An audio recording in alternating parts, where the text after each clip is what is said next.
안녕하세요. 목요일 아침 부모 지승현입니다. 오늘은요, 아이의 스트레스, 엄마들이 모르는 내 아이의 진짜 고민들, 바로 그 네 번째 시간입니다.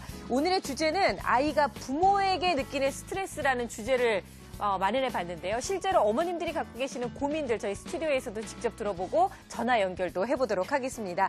영원한 부모들의 멘토 오은영 선생님 소개해드립니다. 선생님 어서 오세요. 안녕하세요. 반갑습니다. 네, 오늘은요. 직접 육아 고민을 들고 나오신 어머님들이 계세요. 전화를 통해서 또 게시판을 통해서도 많이 올려주셨지만 스튜디오에 직접 나와주신 두 분이 계십니다. 먼저 원준이 어머님 김지민 씨 어서 오세요. 어머님 반갑습니다. 네, 그리고 그 옆에는 현민이 엄마 김수정 씨 반갑습니다. 네, 자 오늘 함께 하시면서 정말 좋은 고민 해결도 되시고 또 많은 것을 얻어가실 수 있는 시간이었으면 좋겠고요. 선생님 먼저 저희가 3주에 걸쳐서 벌써 아이들의 그 고민들, 아이가 느끼는 스트레스는 무엇인지 함께 얘기를 나눠봤었는데 사실은 얘기를 나누면서 좀 뜨끔했던 것들이 부모가 원인을 제공하는 경우가 상당히 많았구나라는 거였거든요. 오늘의 주제는 이제 어떤 얘기가 오고 가게 될까요? 네, 아마 어떤 분들은요, 들으시면 좀 불편하실 수도 있을 것 같아요. 왜냐하면, 아니, 이 세상에 부모가 얼마나 중요합니까? 그죠? 네. 부모가 있어서 우리 아이들이 태어났고, 그렇죠. 또 부모가 키우고, 다 닦아주고, 먹여주고, 얼러주고, 업어주고, 그죠? 네네. 그러면 부모들 생각에는, 야, 무슨 우리가 너한테 스트레스니? 우리가 있어서 너 잘 되라고 네가, 그러는 건데. 그렇지, 우리가 네. 있어 네가 행복하지. 이렇게 생각을 하실 수 있을 것 같아요. 물론 그렇죠. 근데 그만큼 중요한 사람이기 때문에 거기서 만약에 어긋나면 또 그만큼 아이들이 받는 불편감은 더 크지요. 네. 지나가는 모르는 사람이 부딪히면 이러고 말지만 부모하고 부딪히게 되면 상처가 많이 남죠. 네. 그만큼 부모가 중요하기 때문입니다.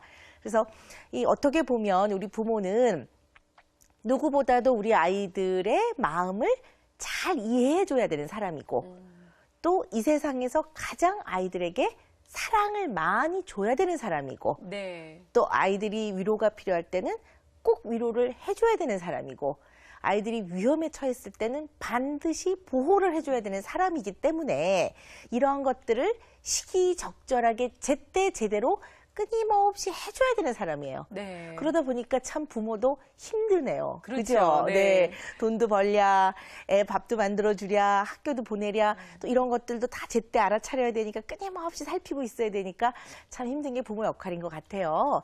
그렇지만 우리가 이러한 시간을 통해서 꼭 우리가 마음속에 다지고 지나가야 되는 거는요. 완벽한 부모는 없습니다. 늘 최선을 다할 뿐이에요. 우리가 최선을 다하기 위해 노력하고 있는 거예요. 최선을 다하기 위해서 배우고 있는 거고요. 네. 그래서 우리가 좀 더 좋은 부모가 되기 위해서 아이들을 자꾸 이해해 보려고 하는 거죠. 우리는 늘 사랑과 좋은 마음을 가지고 아이를 대하지만 또 아이는 별개의 독립된 인격체다 보니까 이 아이들의 생각은 우리하고 좀 다를 수도 있구나. 그렇구나. 네. 이 아이들이 이렇게 생각하는구나. 이런 걸 자꾸 이해해보자는 얘기죠. 그리고 첫 시간에도 말씀드렸지만 우리가 아이들이 부모도 모르게 받는 또 부모로 인해 받는 스트레스를 이해하기 위해서는 이 아이들의 생생한 목소리, 이 아이들의 생생한 생각, 마음을 자꾸 잘 살펴보려는 그러한 노력이 가장 중요할 것 같습니다. 네, 그냥 아무래도 내 자식이다 보니까 내 뜻대로 좀 됐으면 하는 바람도 있고 그래서 욕심이 많이 생기다 보니까 이런 일이 생기는 것 같은데요. 일단은요, 저희가 오늘 스튜디오에 나와주신 우리 김지민 씨, 원준이 어머님의 고민을 좀 들어봤으면 좋겠어요. 네. 우리 원준이가 지금 몇 개월이에요? 지금 20개월 됐어요. 20개월. 네. 한참 이제 예쁘기도 하고 네. 말썽도 피우기 시작할 나이인데 뭐가 네. 제일 고민이세요? 사실 제가 지금 복직을 앞두고 있거든요. 네. 이제 몇 개월 뒤면 제가 직장에 나가야 돼서 아이가 어린이집에 가야 되는데요. 가게 되면 종일반에 있어야 돼요. 그러면 오전 일찍 가서 저녁 늦게까지 있어야 되거든요. 네네. 근데 주변에서 듣기로는 부모가 좀 늦게 데리러 와서 마지막까지 남아있었던 아이의 경우에는 짜증과 신경질이 굉장히 많이 는데요. 그리고 마지막에는 꼭 울음을 터뜨린다고 하더라고요. 그런 얘기 들으니까 복직을 꼭 해야 되나 싶고 좀 아이한테 미안하기도 하고 생각이 네. 많아지거든요. 아이가 이때 받는 스트레스가 어느 정도인지 궁금하고요. 또 제가 아이의 스트레스를 최소화하기 위해서 어떤 노력을 하시는지 궁금합니다. 저는 들으면서 마음이 짠했어요. 그쵸, 왜냐하면 네. 남의 일이 아니고요. 저는 이제 아이가 이제 중학생이긴 한데, 우리 아이를 낳고 6주인가 7주밖에 산후휴가를 못 썼던 것 같아요. 네. 2달을 채 못 썼던 것 같아요. 너무 바쁘고 이래가지고요. 그리고 이제 바로 나가서 일을 시작했는데 그때 그 떨어지지 않는 발걸음이 갑자기 지금 네. 김지민 씨가 얘기하는 걸 들으면서 이렇게 딱 생각이 나면서 마음이 짠했어요. 그 마음이 어떠시겠어요? 우리 다 일하는 엄마거든요. 우리 네. 승현 씨도 그렇고 저도 그렇고 또 우리 김지민 씨도 이제 그 일하러 나가셔야 되는데요. 그래서 저는 이런 말씀을 늘 드려요. 이 일하는 엄마들이 갖고 있는 참 이 어깨에 지워진 짐들이 있는 것 같아요.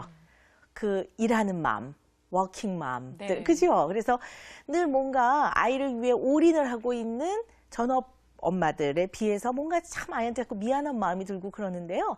우리 조금 좀 냉정해질 필요도 있을 것 같아요. 늘 말씀드리지만요. 아이들한테 완벽하게 해주는 건 불가능해요. 늘 최선이 있을 뿐인데, 그래서 제가 기준을 좀 정해드려요. 물론 이게 그냥 개인적으로 제가 정해드린 기준인데요. 한 60%